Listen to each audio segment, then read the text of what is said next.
요즘 직장을 다니면서 온라인 위탁 판매로 월 300만 원 벌었다. 보험 1년 만에 월 1000 찍고 퇴사했다. 이런 식으로 쉽게 돈을 벌 수 있다는 이야기와 강의가 넘쳐납니다. 위탁의 경우 재고 없이 시작할 수 있고 진입 장벽도 낮아서 더 매력적으로 느껴지는데요. 근데 막상 뛰어들면 어때요? 매출 잘 나오시나요? 아마 많이들 이 질문에 선뜻 대답을 못 하실 겁니다. 왜냐면 저도 처음엔 그랬거든요. 유튜브 영상들 보면 뭐 그냥 SEO 맞춰서 상품 올리면 다 팔리는 것처럼 얘기하더라고요. 초반에는 저도 그게 맞는 줄 알고 상품 등록만 주구장창 했습니다. 근데 막상 하루에 12시간씩 죽어라 하는데 매출은 안 나고 그제서야 보니까 진짜 돈 버는 사람들은 그렇게 안 하고 있더라고요. 그 사람들은 팔릴 수밖에 없는 구조를 먼저 깔아놓고 시작하고 있었습니다. 결국 중요한 건 상품 등록 이런 1차원적인 문제가 아니라 다양한 프로세스가 있고 이걸 모두 챙겨야 하는 거였는데 전 그걸 몰랐던 거죠. 하지만 전체적인 그림을 그리고 난 뒤에는 3개월 만에 12억을 찍었고요. 오늘부터 여러분도 그 그림을 그릴 수 있게 도와드릴게요. 시중의 유튜브나 강의에선 이런 본질적인 얘기가 아니라 뜬구름만 잡아서 너무 답답했는데요. 제가 오늘 핵심들을 전부 풀어드릴 겁니다. 오늘 알려드린 것만 잘 숙지하셔도 온라인 세상에서 월 1000만 원의 재미를 보실 거라 확신합니다. 일단 사업하기 전에 당연히 필요한 거 사업자 등록증이 있어야겠죠. 옛날에는 세무서를 직접 방문하거나 온라인으로 신청하는 것도 약간 번거로웠는데 이제는 5분 10분이면 해결할 수 있더라고요. 네이버에 검색하면 잘 나와 있으니 그거 보시고 만들어도 됩니다. 보통 늦어도 3일 안에 사업자 등록증 신청이 완료됩니다. 출력도 프린터에서 가능하니 방문할 필요가 없어요. 완전 간단하죠. 자, 이제부터 진짜 중요한 것들이 시작되는데요. 모든 사항에 대해서 간략하게 설명드릴 테니까 잘 따라와 보시기 바랍니다. 일단 사업하기로 했으면 판매할 상품을 찾아야겠죠. 제가 질문 하나 드릴게요. 우리는 잘 팔리는 상품을 해야 될까요? 아니면 내가 좋아하는 상품을 해야 될까요? 뭘 선택해도 좋습니다. 다만 제가 초보자들한테 추천드리는 건 명확해요. 잘 팔리는 아이템을 하라는 거예요. 이유는 이미 엄청난 수요들이 있는 제품이고 그 안에서 우리는 선택만 받으면 돼요. 이 부분이 제가 처음 헤맸던 포인트였는데요. 저는 처음부터 수요가 있는 제품인지 아닌지 고려하지 않고 제가 좋아하는 아이템에만 매달렸어요. 제가 좋아해야지만 그 제품에 대한 이해가 있고 꾸준히 판매할 수 있는 힘이 생긴다고 믿었기 때문입니다. 물론 저의 이 믿음이 지금 와서 생각해보면 아주 틀린 건 아니었습니다. 하지만 제가 간과한 게 있어요. 저는 그때 온라인 판매를 막 시작한 왕초보였잖아요. 그러니까 뭐 썸네일이 됐든 상세 페이지가 됐든 내 제품을 사도록 고객을 설득하는 스킬이 제로 전무했어요. 사실 내가 좋아하지만 사람들이 찾지 않는 아이템을 팔려면 어떻게 해야 할까요? 그들의 입장에서 이게 뭔지, 왜 만들어진 아이템인지, 그리고 어디에 좋은지 이런 것들을 하나하나 다 설득해야겠죠. 즉, 내 입장이 아니라 상대방의 입장을 고려해야 한다는 건데 이게 생각보다 난이도가 엄청 높습니다. 그러니까 초보자들은 이미 잘 팔리는 아이템으로 시작을 해야 하고요. 수요가 살아있는 제품을 선택하기만 하면 그 안에서 판매는 자동으로 이루어질 겁니다. 그리고 나서 나중에 실력이 쌓였을 때는 여러분들이 좋아하는 분야를 해도 상관없습니다. 그럼 그 수요라는 건 대체 어떻게 보는 거죠? 네이버에서 보셔도 되고요. 제가 영상에서 자주 언급하는 아이템 스카우트에서 보셔도 됩니다. 여기서 내가 판매하려는 제품의 검색량이 어느 정도인지 파악하면 되는데요. 간단히 예시를 들면 오렌지 주스는 지금 PC, 모바일 합쳐도 검색량이 4,000 정도이고요. 하지만 탄산수는 5만이 넘어갑니다. 이 차이 보이세요? 제가 단적인 예시를 들어드린 거지만 매 제품을 수요가 있는지 없는지를 키워드 도구를 통해 확인하는 건 매우 중요해요. 과거엔 이런 게 감이 되게 중요했어요. 이거 잘 팔릴 것 같은데? 지금쯤 사람들 수요가 몰릴 것 같은데? 이런 감이요. 그런데 이제는 다릅니다. 감이 아니라 데이터 분석으로 진짜 잘 팔릴지 말지 전부 다 알 수 있어요. 데이터는 거짓말을 하지 않습니다. 그러니까 시중에 이미 좋은 도구들이 있기 때문에 우리는 리스크를 충분히 컨트롤하면서 스마트하게 사업을 할 수 있다는 거죠. 자, 이제 수요가 있는 제품을 판매해야 한다는 건 이해가 됐으니 다음으로 넘어가 볼게요. 크게는 위탁과 사입 두 개의 선택지가 있을 텐데 만약 여러분이 파는 경험을 아예 해보지 않은 왕초보다 그러면 위탁 판매로 경험을 쌓으라고 말씀을 드립니다. 물론 사입을 하면 저렴한 단가로 물건을 확보할 수 있어요. 쉽게 말해 싸게 떼서 비싸게 팔 수 있습니다. 하지만 사입에는 재고 부담이라는 위험도 분명 따릅니다. 상품이 안 팔리면 고스란히 손해를 여러분들이 지셔야 하는 거예요. 하지만 위탁은 어때요? 재고를 미리 구입할 필요가 없고 창고를 임대하거나 물류 시스템을 구축할 필요도 없습니다. 상품이 판매될 때마다 공급처나 도매 사이트에서 직접 배송을 해주니 초보자가 부담해야 할 금전적 위험이 확 줄죠. 게다가 실패해도 상관없습니다. 우리가 돈을 따로 투자해서 하는 게 아니기 때문에 얼마든지 재도전할 수가 있습니다.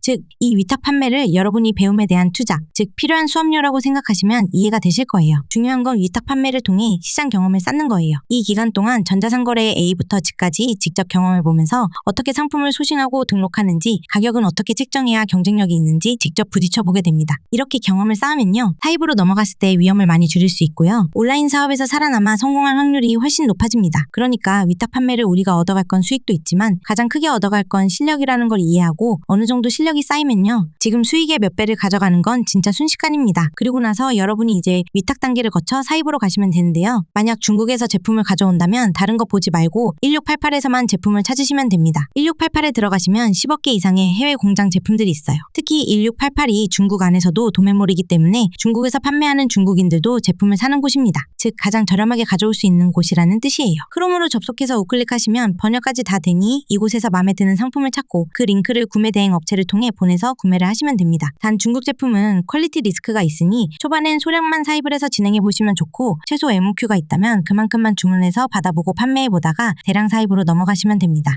여기까지 안정적인 판매가 이루어지면 이제 브랜드화 단계로 넘어갈 수 있고요. 제조사에 의뢰해서 내 브랜드 제품을 만드는 어휘한 방식을 고려해 볼 수 있겠죠? 다만 이건 막 온라인 셀러로 뛰어드신 분께는 부담되는 얘기일 수 있어서 이 영상에선 자세히 언급하진 않겠습니다. 소식 얘기에서 너무 길어졌는데 이제 상세 페이지입니다. 상세 페이지의 목적은 설득이라고 생각하시면 돼요. 옛날에는 그냥 도매처 상세 페이지 그대로 가져와도 팔린다고 했던 것 같은데요. 제 생각은 좀 다릅니다. 도매매 사이트 회원수가 몇 명인지 아세요? 200만 명이 넘습니다. 그러니까 우리랑 같은 상품 파는 사람이 수두로 빽빽이라는 거예요. 그래서 상세 페이지를 좀 다르게 만들어야 되는데요. 전혀 어렵지 않습니다. 예쁘게 만들 필요 없어요. 그냥 글이랑 사진 동영상 몇 개 집어넣어서 파셔도 되고 진짜 중요한 건 고객을 설득할 수 있어야 합니다. 그러려면 어떻게 해야 해요? 내가 고객의 입장이 돼보면 돼요. 내가 만약 고객이라면 이 제품을 왜 살까? 괜히 샀다가 돈만 버리는 게 아닐까 하면서 이 제품 구매를 망설이는 포인트가 뭘까? 그런 니즈들을 해소할 수 있는 해답들을 몽땅 상세 페이지에 넣습니다. 단순히 내 제품이 어떤 성분이 들어가서 이래서 좋다 이게 아니라요. 제가 비교 예시를 하나 들어볼게요. 판테놀, 알란토인이 함유돼 민감성 피부도 사용 가능한 데일리 UV 선크림. 백탁 없이 자연스러운 마무리감, 자외선 차단 테스트 완료. 이거랑요. 아직도 선크림 바르고 끈적거림 참고 계신가요? 한여름 출근길, 선크림 바른 얼굴에 머리카락 철썩 붙고 오전부터 번들번들. 결국 세수하고 다시 화장하신 적 있지 않으신가요? 땡땡땡 선크림은 이 모든 고민을 한 방에 없애기 위해 모든 노력과 비결을 담았습니다. 이제 더운 날 선크림 바른 불쾌함은 내려놓으세요.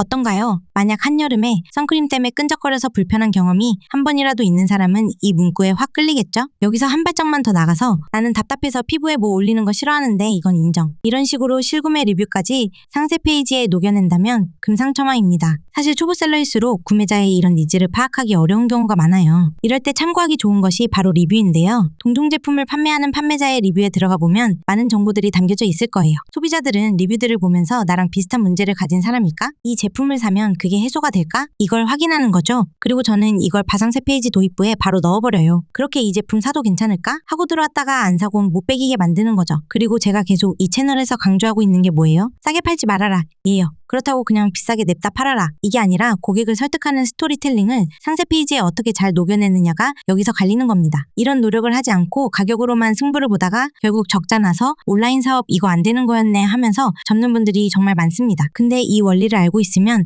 애초에 돈을 잃을 이유가 없습니다. 저는 이렇게 만든 상세 페이지로 하루에 100개씩 팔고 있어요. 중요한 건 디자인이 아니라 설득력입니다. 자, 다음은 이제 썸네일인데요. 많은 분들이 상세 페이지의 중요성은 잘 알고 계신데 막상 이 썸네일은 신경 안 쓰시는 것 같더라고요. 근데 여러분들 제품이 고객에게 노출되는 가장 첫 번째 이미지가 뭔가요? 바로 썸네일입니다. 이게 클릭하고 싶냐 아니냐에 따라 여러분들 제품이 선택받냐 못 받냐가 갈리는 거예요. 아무리 신경 써서 제품 소싱하고 상세 페이지 만들고 백날 해봤자 죽 써서 개줍니다. 그러니까 썸네일은 내 제품의 첫 인상이라고 보면 되고요. 그럼 이 썸네일은 어떻게 만드냐? 썸네일은 복잡하다면 정말 복잡하게, 단순하다면 정말 단순하게 설명할 수 있는데요. 오늘은 단순하게 설명드릴게요. 그냥 눈에 띄고 클릭하고 싶게 만들면 돼요. 제가 바로 지난 영상에서 망한 상품도 살려내는 기적 같은 썸네일 제작법 영상 찍어놓은 게 있으니까 확인해주시면 좋을 것 같습니다. 그리고 배송 부분도 짚고 넘어갈게요. 열심히 해도, 아니 오히려 하면 할수록 더 망하는 사장님들의 특징이 뭔지 아세요? 그건 바로 모든 것을 직접 하려고 하는 거예요. 사실 1인 셀러는 모든 걸 다 잘해야 하는 게 맞아요. 매출이 나기 전까지는 혼자 소싱부터 상세 페이지, 썸네일, CS까지 다 해야 해요. 하지만 노하우가 쌓여서 매출도 어느 정도 잘 나오는데도 굳이